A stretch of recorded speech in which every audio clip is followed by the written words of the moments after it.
आज माघार घेणार अशी चर्चा सुरू झाली, काय नेमकं? नक्की माघार घेतो मी आज. मी पहिल्या दिवसांपासूनच हे सांगत होतो, मी हे निवडणूक आमदार होण्यासाठी लढत नाहीये. आमदार होण्यासाठी लढायचं असते तर मी अन्य पक्षात जाऊन निवडणुका लढलो असतो. मला अशा प्रकारचा ऑफरही आलं होतं लोकसभेच्या वेळी आणि आताही, आणि ते स्वाभाविक होतं, का नवीन नाही. मी का फार मोठा माणूस आहे म्हणून नाही. मी पक्ष सोडत नाही हे म्हटलं होतं. मी अन्य पक्षात जाणार नाही हे म्हटलं होतं.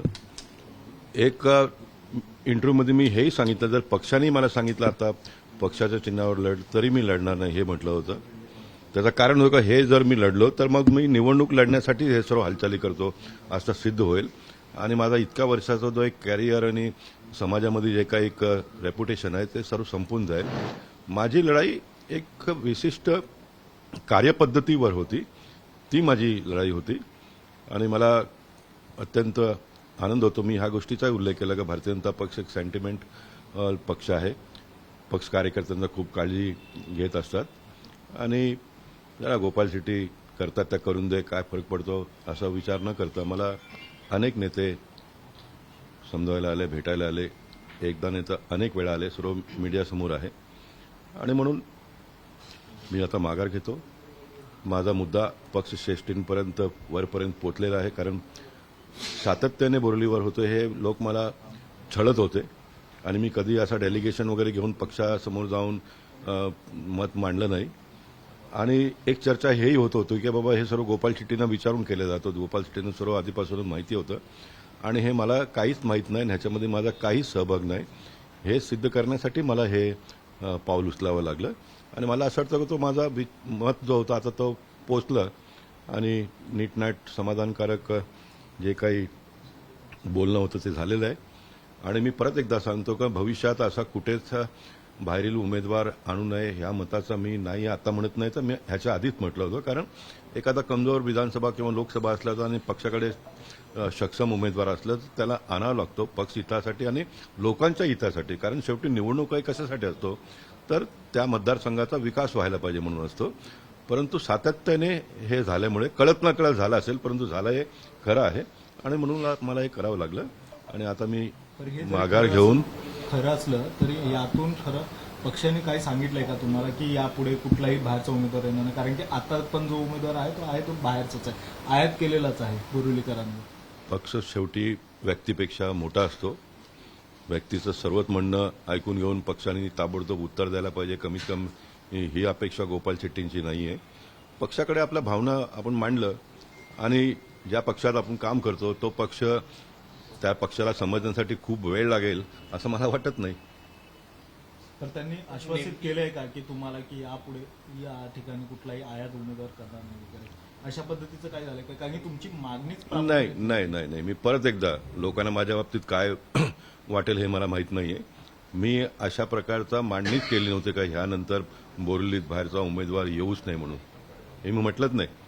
हे मी म्हटलेलंच नाही. त्यांना तुम्ही द्यावं ही तुमची प्रामुख्याने मागणी होती. मी म्हटलं बोरिवलीतल्या सामान्य कार्यकर्त्यांसाठी तुम्ही लढत होता, तर या सामान्य कार्यकर्त्यांसाठी काही बोलणी झाली आहेत का? नाही. मी कधी कुठल्याही विषयावरती डिबेट डिस्कशन करत असताना एखादा असं डिमांड कधीच ठेवत नाही. माझं मत मांडतो आणि मला विश्वास आहे ना माझं मत, माझा पक्ष काय आहे ते. आणि मला असं स्पेसिफिक कुठली मी डिमांडही ठेवलेली नाही आहे यापुढे असं होत नाही म्हणून. आणि ठेवली नसल्यामुळे पक्षाने त्याच्याबद्दल काय उत्तर देणं हे अपेक्षितच नाही आहे. सर, नेमक्या ज्या कार्यपद्धतीबद्दल तुम्ही वारंवार बोलता आहेत त्या कार्यपद्धती कोणाच्या पक्षाच्या कार्यपद्धतीबद्दल जे बोलता आहेत त्यावर काही पक्षाच्याही कार्यपद्धतीवर मी बोललो नाही. मी हेही म्हटलं होतं मी पक्षाच्या नेत्यांवरती पण नाराज नाही, परंतु पक्षात असे काही नेते आहेत जे हे अशा प्रकारचे उद्योग करत असतात. आता त्यांच्याकडनंही न कळत होत असेल, परंतु न कळत होत असलेल्या गोष्टी लक्षात आणून देणं हे पक्ष कार्यकर्त्याचं काम आहे, ते मी केलंय. न कळत म्हणल्यावर एकदा या दोनदा आपण समजू शकतो की तुम्ही वारंवार ज्या उल्लेख करत होता 3 ते 4 वेळेस या ठिकाणी होत चाललेलं आहे, तर ही न कळत म्हणायचं का पक्षाकडची? न कळत हे म्हटलं पाहिजे. त्याचं कारण असं आहे का प्रत्येक वेळी निर्णय घेणारा एकच मांडून नसतो, वेगवेगळे असतात. आणि मागचा जे काही झालं आपल्या मतदारसंघाबाबतीत मी एकटाच आहे म्हणून मला सर्व माहिती आहे. आणि निर्णय घेणारे इतक्या बदलत वर्षापासून असतात, हे करताय. निर्णय घेणारे बदलत असतात, म्हणून हे असं होतं कधी कधी, म्हणून हे लक्षात आणून दिलं. मला वाटतं ह्याच्यावरती आपण किती चर्चा केली तर कमी आहे. एक स्पेसिफिक मुद्दा तो लोकांपर्यंत पोहोचलेला आहे, पक्षश्रेष्ठींपर्यंत पोहोचलेला आहे, आणि मला वाटतं हा विषय आता संपलेला आहे. बरोबर अनेक कार्यकर्ते जे आहेत ते त्या दिवशी अर्ज भरण्यासाठी आम्ही देखील पाहिलेले हो. होते. मोठी संख्या होती. कशा प्रकारे तुम्ही त्यांनाही समजावणार आहात? तेही भाजपचेच कार्यकर्ते आहेत, तेही कुठेतरी नाराज आपल्याला बघायला मिळतात. आताही कार्यकर्ते नाराज असल्याचं दिसून येतं. मी अशा कार्यकर्त्यांचं नेतृत्व करतो ज्यांचं म्हणणं मी ऐकतो, आणि माझं म्हणणं कार्यकर्ते ऐकतील याचा मला विश्वास आहे. नाही तर मग कार्यकर्ते कसले? शेवटी मी सुद्धा कार्यकर्ता आहे ना. माझ्या पक्षाच्या नेतृत्वासाठी मी कार्यकर्ता आहे.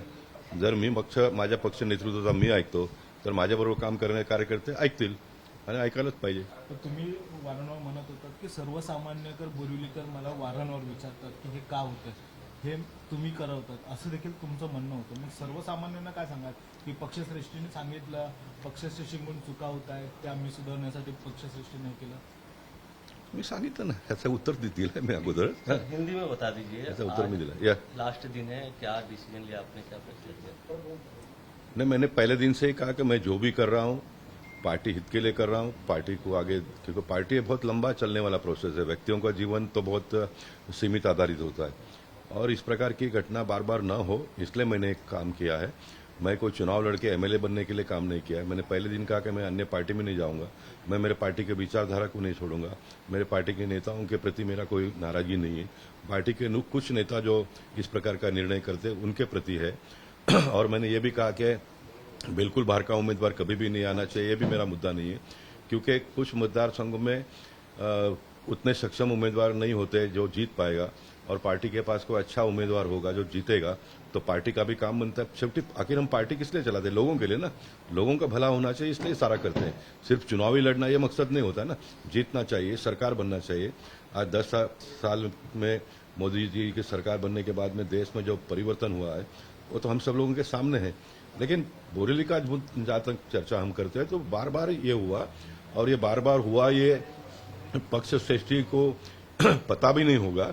मुझे पता है, बोरेली के लोगों को पता है, इसलिए ये पब्लिक डोमेन में बात आ जाए इसलिए मैंने किया, और मुझे लगता है कि उसमें मैं सफल हुआ हूं आप सबके साथ और सहयोग से. जनता और कार्यकर्ता भी मेरे साथ में बड़े पैमाने पे खड़े रहे, और मैं ये भी बताना चाहूंगा कि जो जनता में जागरूकता आई, मैं ये चुनाव बहुत आसानी से जीत जाता था, लेकिन मैं चुनाव जीतने के लिए ये सब नहीं कर रहा हूं. ये बार बार मैं कह रहा हूं, मैं चुनाव जीत कर भी मैं बड़ा हो जाऊंगा तो मैं भी कितना बड़ा हो जाऊंगा. मेरा ये करियर का समाप्ति का दौर चल रहा है, लेकिन मैं बड़ा होते समय मेरी पार्टी को तकलीफ हो जाए ऐसा मुझे कभी कोई काम नहीं करना था, वो मैं पहले दिन से कह रहा हूँ. पार्टी ने आपको क्या आश्वासन दिया है, क्या जब कोई डिमांड ही नहीं तो फिर आश्वासन की बात कहाँ आती है? अगर डिमांड और आश्वासन होंगे तो फिर वापस में जीरो पे आके खड़ा हो जाता हूँ. मैं कोई डिमांड को मनवाने के लिए कर रहा हूँ. जिनसे डिमांड एक है कि बोरेली में बार बार इस प्रकार की घटना नहीं होनी चाहिए, ये डिमांड है.